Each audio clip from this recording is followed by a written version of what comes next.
Central വിയറ്റ്നാമിലെ ഹോയിയനടുത്തുള്ള ക്യാമ്കിങ് വില്ലേജിൽ ഞങ്ങൾ വന്നിട്ട് 3 ദിവസമായി. ഇവിടുത്തെ കുറേ ഇൻട്രസ്റ്റിംഗ് ആയിട്ടുള്ള കാഴ്ചകൾ ഞങ്ങൾ ലാസ്റ്റ് വീഡിയോയിൽ കാണിച്ചിരുന്നു. ഇന്ന് ഞങ്ങൾ ഇവിടുത്തെ ഒരു ഓർഗാനിക് ഫാം കഫേയിലേക്കാണ് പോകുന്നത്. Would you want to try it? No. Try it.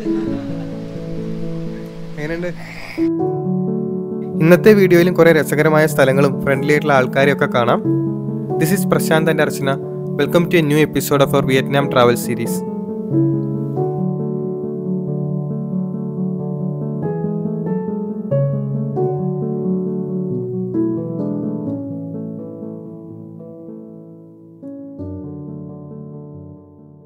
കഴിഞ്ഞ വീഡിയോയിൽ ഞങ്ങൾ ഈ ഹോം സ്റ്റേന്ന് സൈക്കിൾ എടുത്തിട്ട് വില്ലേജ് മുഴുവൻ കറങ്ങി കാണുമായിരുന്നു.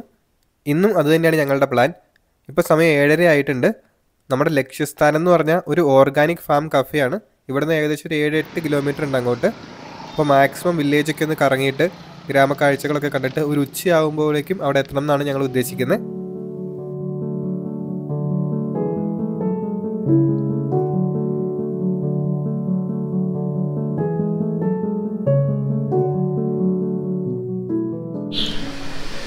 നമ്മൾ സൈക്കിൾ ചവിട്ടി വരുന്ന വഴിക്ക് ഇവിടെ ഒരു റെസ്റ്റോറൻറ്റ് കണ്ടു.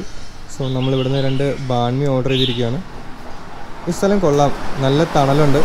ഇവിടെ ആക്ച്വലി 2 കടപ്ലാവുണ്ട്. ആ കടപ്ലാവിൻ്റെ താഴെയായിട്ടാണ് ഇവർ 2 കുടയൊക്കെ ഇട്ടിട്ട് ഈ സ്ഥലം സെറ്റപ്പ് ചെയ്തേക്കുന്നത്. അതുപോലെ ഇവിടെ ബിയറെല്ലാം സെല് ചെയ്യും. സോ എല്ലാവരും ഇങ്ങനെ രാവിലെ കഴിക്കുകയാണ്.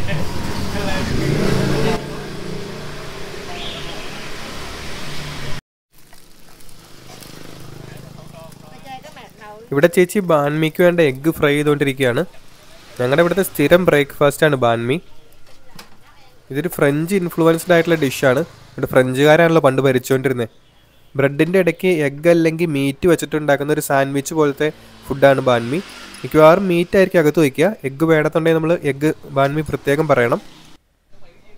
ഇന്നിപ്പോൾ സൺഡേ ആണ്, അതുകൊണ്ടാണെന്ന് തോന്നുന്നു രാവിലെ തന്നെ ചേട്ടന്മാർ ബിയറടി തുടങ്ങി. ഇവിടുത്തെ ആൾക്കാർ പൊതുവെ ഇതുപോലെയാണ്, നല്ല ചില്ല് ആൻഡ് റിലാക്സ്ഡ് ആണ്. ഇതേപോലെ കഫേയിലൊക്കെ വന്നിരുന്ന ബിയറും കോഫിയൊക്കെ വാങ്ങിയിട്ട് വർത്താനം പറഞ്ഞിരിക്കലാണ് ഇവരുടെ മെയിൻ പരിപാടി.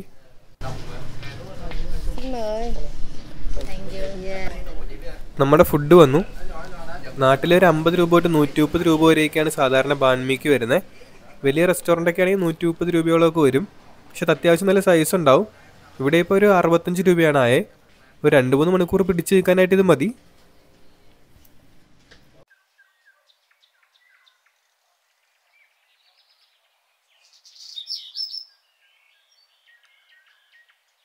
ഈ ഒരു ഏരിയ നോക്കിയേ, ഒരു പാലക്കാടൻ ഗ്രാമമാണെന്നേ കണ്ടാൽ തോന്നുള്ളൂ. ഈ ഭാഗത്തൊന്നും തീരെ തിരക്കൊന്നുമില്ല, വണ്ടികളൊക്കെ തീരെ കുറവാണ്. അതേപോലെ നല്ല തണലുള്ള വഴികളാണ് ഇവിടെ. ഇവിടെ ഫുൾ ബാമ്പു ഒക്കെ ആയിട്ട് നല്ല രസമുണ്ട് ഈ സ്ഥലം കാണാനായിട്ട്. ഇവിടെ ഒരു ബിൽഡിംഗ് ഉണ്ട്. അത് വീടാണോ എന്ന് അറിഞ്ഞുകൂടാ, അതിന് മൊണാസ്ട്രി പോലെ എന്തെങ്കിലും ആണോ എന്ന് സംശയമുണ്ട്. ഏതായാലും ആരെയും കാണുന്നില്ല ഇവിടെയൊന്നും, അതുകൊണ്ട് അകത്തേക്ക് കയറി നോക്കുന്നില്ല.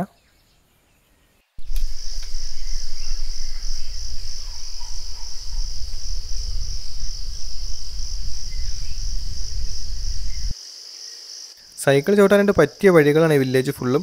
ഒട്ടും കയറ്റമില്ല. കയറ്റമുള്ള സ്ഥലത്ത് സൈക്കിൾ ചവിട്ടുക എന്ന് പറഞ്ഞാൽ കുറച്ച് ദുഷ്കരമാണ്. പക്ഷേ റോഡിനൊക്കെ ആകെ 2 സൈക്കിളിന് പോകാനുള്ള വീതി മാത്രമേ ഇവിടെ ഉള്ളൂ. ഞങ്ങളതുപോലെ ഇവിടെ ശ്രദ്ധിച്ച വേറൊരു കാര്യം എന്താണെന്ന് വെച്ചാൽ ഇവിടെ കാറുകൾ തീരെയില്ല. വീടുകളിലൊന്നും കാറുകൾ അങ്ങനെ ഇല്ല. എല്ലാവരും യൂസ് ചെയ്യുന്നതെന്ന് പറഞ്ഞാൽ സ്കൂട്ടറാണ്. അതേപോലെ കുറച്ച് പ്രായം ചെന്ന ആൾക്കാരൊക്കെ ആണെങ്കിൽ സൈക്കിൾ തന്നെയാണ് യൂസ് ചെയ്യുന്നത്. അതുകൊണ്ട് ഇങ്ങനെ ട്രാഫിക് ബ്ലോക്കിൻ്റെ പ്രശ്നമൊന്നും ഇവിടെ അങ്ങനെ ഉണ്ടാവുന്നില്ല.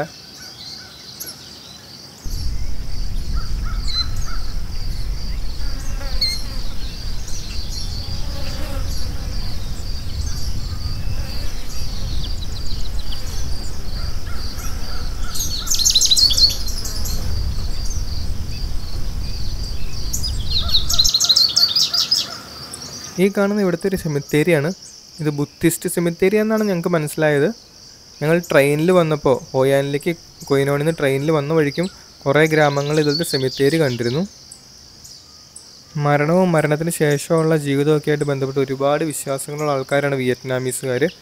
ഇവരുടെ വിശ്വാസം അനുസരിച്ച് മരണം എന്ന് പറഞ്ഞാൽ അത് ജീവിതത്തിൻ്റെ ഒരു അവസാനമല്ല, ജസ്റ്റ് അടുത്ത ജന്മത്തിലേക്കുള്ള ഒരു ട്രാൻസ്ഫോർമേഷൻ ഫേസാണ്, അത്രയേ ഉള്ളൂ. അപ്പോൾ അതുകൊണ്ട് അടുത്ത ജന്മത്തിൽ ഇവർക്ക് കുറേ ആവശ്യങ്ങളുണ്ട്. അപ്പോൾ ഇപ്പോഴത്തെ വീട്ടുകാർ അതേ വേണ്ട കുറേ സൗകര്യങ്ങൾ ചെയ്തു കൊടുക്കണം. അങ്ങനെ കുറേ കാര്യങ്ങൾ ഇവർ വിശ്വസിക്കുന്നുണ്ട്. അതുകൊണ്ടായിരിക്കണം അവരിതിങ്ങനെ വലിയ ഗ്രാൻഡായിട്ടാണ് ഇവിടുത്തെ കല്ലറകളൊക്കെ പണിയുന്നത്.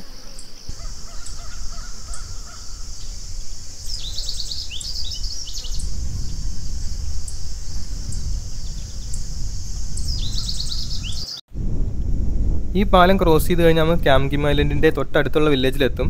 ഈ പാലത്തിൻ്റെയൊക്കെ വീതി നോക്കിയേ, ആകെ 2 ബൈക്കിന് പോകാനുള്ള വീതി എവിടെ ഉള്ളൂ. ഒരു കാറെങ്ങാനും ഓപ്പോസിറ്റ് വന്നു കഴിഞ്ഞാൽ ആകെ പണിയാവും. ഇത് കാറ് കയറാൻ പാടില്ലാത്ത ടൈപ്പ് പാലാണെന്ന് അറിഞ്ഞുകൂടാ.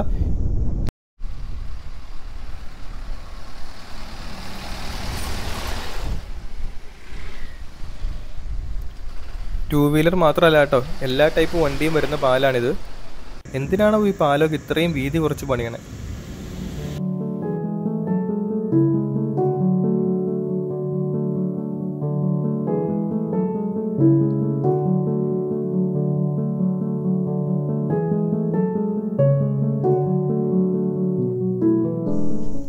ഈ ഒരു ഭാഗത്ത് മുഴുവൻ താമരയാണ്. ഇത് കണ്ടിട്ട് കൃഷി ചെയ്തേക്കുന്നതാന്ന് തോന്നുന്നു. വിയറ്റ്നാമിൽ താമര കൃഷി ചെയ്യും. ഇവരുടെ കുറേ ഫുഡ് ഐറ്റംസിൽ ഈ ലോട്ടസ് ഫ്ലവറും ലോട്ടസ് സീഡൊക്കെ ഇവർ യൂസ് ചെയ്യുന്നുണ്ട്. അതേപോലെ താമര പൂവായിട്ടും വിൽക്കാമല്ലോ.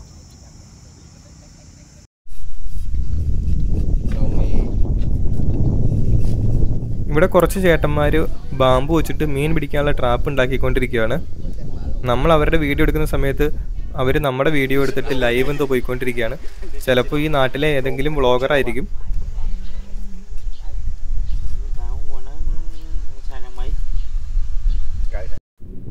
ഈ ഏരിയയിൽ ഫുൾ നെൽപ്പാടങ്ങളാണ്. ഇപ്പം ഇങ്ങനെ നെല്ല് വിളഞ്ഞ് നിൽക്കുന്ന സമയമാണ്. പച്ച കളർ മാറിയിട്ട് ഇങ്ങനെ മഞ്ഞ കളറായി തുടങ്ങിയിരിക്കുകയാണ്.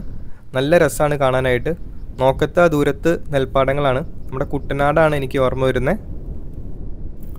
വിയറ്റ്നാമിലെ ഗ്രാമങ്ങളിലേക്ക് വന്നാൽ ഫുൾ ഇതേപോലെ നെൽകൃഷിയാണ്. ഇവരുടെ ഫുഡ് എന്ന് പറഞ്ഞാൽ ഭയങ്കരമായിട്ട് റൈസിനെ ഡിപ്പെൻഡ് ചെയ്തിട്ടാണ്. ചോറ് കൂടാതെ ഇവരുടെ മെയിൻ ഡിഷസ് ആയിട്ടുള്ള നൂഡിൽസും ഡംപ്ലിങ്സും ഒക്കെ ഉണ്ടാക്കുന്നത് റൈസ് വെച്ചിട്ടാണ്. നമ്മുടെ നാട്ടിൽ അങ്ങനെ തന്നെയല്ലേ, പുട്ടും അപ്പോൾ ഇടിയപ്പം എല്ലാം അരി തന്നെയാണ്. നെൽകൃഷി ഇല്ല എന്ന് മാത്രമേ ഉള്ളൂ. You back up from India? India, yes. Yeah, I guess so. Yeah. We have 3 signature drink in our farm. 1, 2, 3. Yeah. It's made from local product here. Okay. It's organic. Organic. Yeah, no chemical. Yeah. It's really healthy for you. Okay.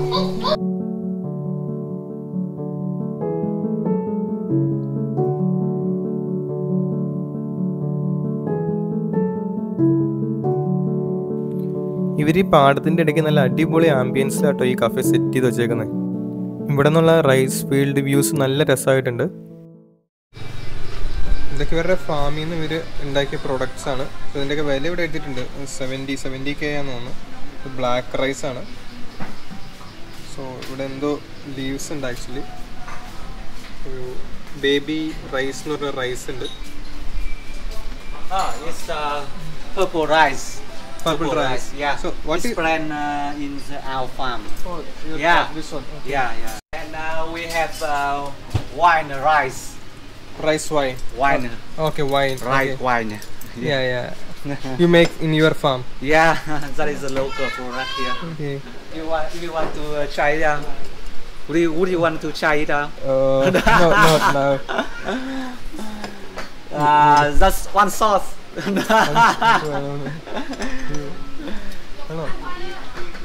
If you want, I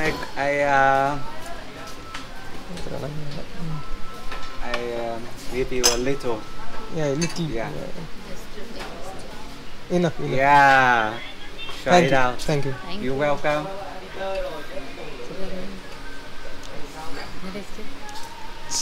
Strong actually. Try it. എങ്ങനെയുണ്ട്? It's strong. Very strong. Maybe it's strong like whiskey. Yeah.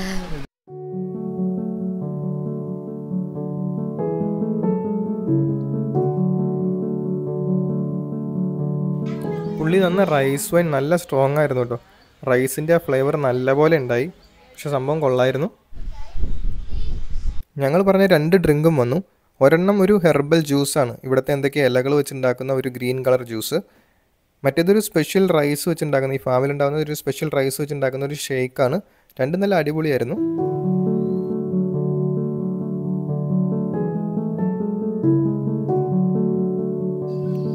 ഇവിടെ ഇങ്ങനെ പാടത്തിൻ്റെ മുകളിലേക്ക് നടക്കാനായിട്ട് തടി കൊണ്ട് ഇങ്ങനെ ഒരു പാലം പോലെ ഉണ്ടാക്കിയിട്ടുണ്ട്.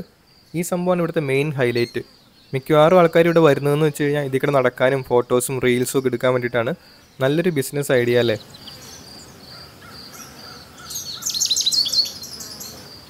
ഈ തൊപ്പി ഇവിടെ നിന്ന് തന്നതാണ്.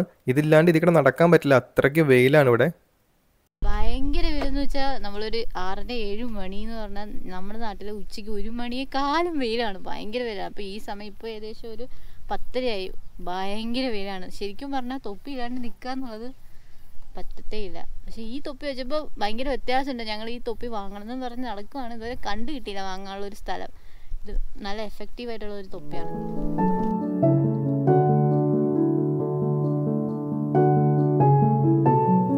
ഇവിടെ ഇഷ്ടിക വെച്ചിട്ട് ഇങ്ങനെ സ്ട്രക്ചർ ഉണ്ടാക്കി വെച്ചിട്ടുണ്ട്. നെല്ല് സ്റ്റോറേജോ പ്രോസസ്സിങ്ങോ എന്തോ ബന്ധപ്പെട്ടുള്ള ഒരു ബിൽഡിംഗ് ആണിത്. എന്താണെന്ന് കറക്റ്റായിട്ട് മനസ്സിലായില്ല.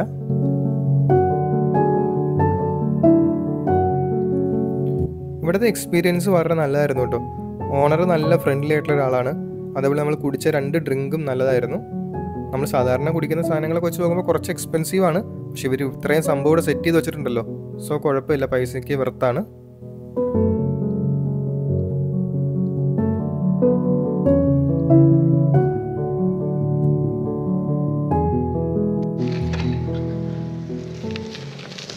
ഞങ്ങളിങ്ങനെ സൈക്കിൾ ചവിട്ടി വരുന്ന വഴിക്ക് ഒരു വീടിൻ്റെ ഫ്രണ്ടിലായിട്ട് കുറേ നീളത്തിലിങ്ങനെ പുല്ലുകൾ ഉണക്കാനിട്ടേക്കുന്ന കണ്ടു. ഈ ഹോയാൻ ഏരിയയിൽ ഇങ്ങനെ ട്രഡീഷണൽ ആയിട്ടുള്ള പുൽപ്പായ ഉണ്ടാക്കുന്ന കുറേ ആൾക്കാരുണ്ട്. ഇത് അങ്ങനത്തെ ഒരു സ്ഥലമാണെന്ന് തോന്നുന്നു. നമുക്ക് ഏതായാലും ഒന്ന് കയറി നോക്കാം. ടൂറിസ്റ്റുകൾക്ക് ഡെമോ കാണിക്കാനായിട്ട് ചെയ്യുന്ന 1-2 സ്ഥലങ്ങൾ ഞങ്ങൾ കണ്ടിരുന്നു. ഇത് ഞങ്ങൾ സ്കിപ്പ് ചെയ്തതാണ്. അങ്ങനത്തെ സ്ഥലത്തിൽ പോകാൻ വലിയ ഇൻട്രസ്റ്റ് ഇല്ല. ഇതിവർ പ്രോപ്പറായിട്ട് ഉണ്ടാക്കി വിൽക്കാൻ വേണ്ടി ചെയ്യുന്ന സ്ഥലമാണെന്ന് തോന്നുന്നു. ഇവിടെ ഒരു അങ്കിളും ആൻറ്റിയാണുള്ളത്. അവർക്ക് ഞങ്ങൾ പറയുന്നത് അങ്ങനെ ക്ലിയർ ആയിട്ട് മനസ്സിലാവുന്നില്ല. ഇവരുണ്ടാക്കി വെച്ചേക്കുന്ന ആ മാറ്റൊക്കെ നോക്കി, നല്ല അടിപൊളി ഡിസൈനും കളറും ഒക്കെയാണ്. അതേപോലെ ഒരു ട്രഡീഷണൽ വിയറ്റ്നാമീസ് ഹാറ്റ് ഇവിടെ ഇരിപ്പുണ്ട്. അതിലാണ് അർച്ചനയുടെ നോട്ടം. പക്ഷേ ഇത് വിൽക്കാനുള്ളതല്ലാന്ന് തോന്നുന്നു, ഇവരുടെ സ്വന്തം സാധനമാണെന്ന് തോന്നുന്നു. നല്ല ക്വാളിറ്റിയുള്ള ഹാറ്റാണിത്. ഇത്ര നല്ല ഹാറ്റൊക്കെ കടയിൽ നിന്ന് കിട്ടാൻ പാടാണ്.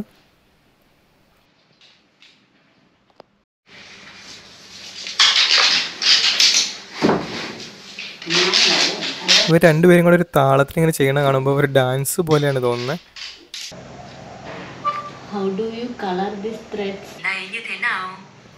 ഞങ്ങൾ ഗൂഗിൾ ട്രാൻസ്ലേറ്റർ ഉപയോഗിച്ചിട്ട് ഇതിൻ്റെ മേക്കിങ്ങും ഈ കളർ ചെയ്യുന്നത് എങ്ങനെയാണെന്നൊക്കെ ചോദിച്ച് മനസ്സിലാക്കാൻ നോക്കി. പക്ഷെ ഇവർ ഈ ടൂറിസ്റ്റുകളുമായിട്ട് സംസാരിച്ചൊന്നും തീരെ പരിചയമില്ലാത്ത ആൾക്കാരായതുകൊണ്ട് ഇവർക്ക് ഗൂഗിൾ ട്രാൻസ്ലേറ്റർ ഒന്നും യൂസ് ചെയ്ത് അങ്ങനെ ശീലമില്ല.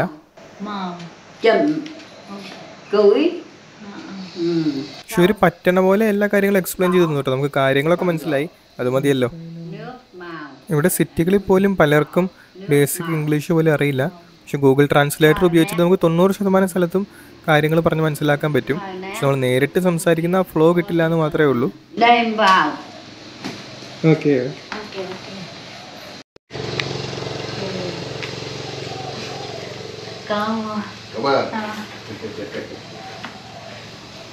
ഇവിടുത്തെ ആൻറ്റി അർച്ചനയ്ക്ക് പായ ഉണ്ടാക്കുന്ന മെറ്റീരിയൽ വെച്ചിട്ട് ഒരു അടിപൊളി മാല ഉണ്ടാക്കി കൊടുത്തു.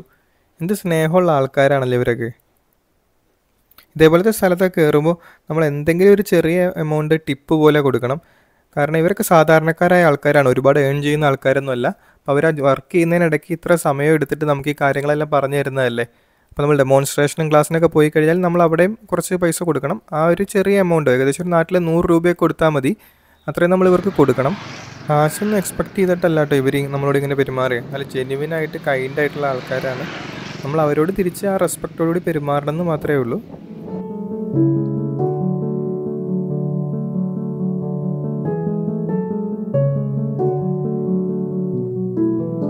ക്യാമ്പിംഗ് വില്ലേജിലെ കാഴ്ചകൾ ഈ വീഡിയോയിലൂടെ അവസാനിക്കുകയാണ്. ഇവിടെ എത്ര ദിവസം വേണമെങ്കിലും വീഡിയോ എടുക്കാനുള്ള അത്രയും ഡിഫറെൻ്റ് ആയിട്ടുള്ള കാഴ്ചകളുണ്ട്. പക്ഷെ നമുക്ക് വേറെയും സ്ഥലത്തേക്ക് പോകണം എന്നുള്ളതുകൊണ്ടാണ് നമ്മൾ പോകുന്നത്. അപ്പം നിങ്ങൾ ഒരു 3-4 ദിവസത്തേക്കൊക്കെ ആയിട്ട് ഹോയാനിൽ വരികയാണെന്നുണ്ടെങ്കിൽ നിങ്ങൾക്ക് സ്റ്റേ ചെയ്യാൻ പറ്റിയ ഓപ്ഷനാണ് ക്യാമ്പിംഗ് വില്ലേജ്. ഇവിടുത്തെ ലെസ് ടൂറിസ്റ്റ് ആയിട്ടുള്ള റിയൽ ആയിട്ടുള്ള കാഴ്ചകൾ കാണാൻ പറ്റിയൊരു സ്ഥലമാണിത്. ഞങ്ങൾ താമസിച്ച ഹോം സ്റ്റേ ഹൈലി റെക്കമെൻഡഡ് ആണ്. അതിൻ്റെ ഡീറ്റെയിൽസ് ഡിസ്ക്രിപ്ഷനിൽ കൊടുത്തേക്കാം. ഇന്ന് വൈകിട്ട് ഞങ്ങൾ ഹോയൻ സിറ്റിയിലേക്ക് പോവാണ്. ലാൻഡേൺസും ഫുഡ് കോർട്ടും ബോട്ട് റൈഡും ഒക്കെ ഉള്ള ഏരിയയിലേക്ക്. ഇവിടെ വന്നിട്ട് 3 ദിവസമായെങ്കിലും ഇതേവരെ സിറ്റിയിലേക്ക് പോയില്ല. അപ്പോൾ നമ്മുടെ അടുത്ത വീഡിയോയിൽ ആ കാഴ്ചകളൊക്കെ ആയിരിക്കും, ഹോയൻ സിറ്റിയുടെ കാഴ്ചകളായിരിക്കും. ഇത് ഒരിക്കലും മിസ് ചെയ്യരുത്. അപ്പോൾ അടുത്ത വീഡിയോയിൽ ഹോയി ആൻഡ് സിറ്റിയിലെ കാഴ്ചകളുമായിട്ട് കാണാം.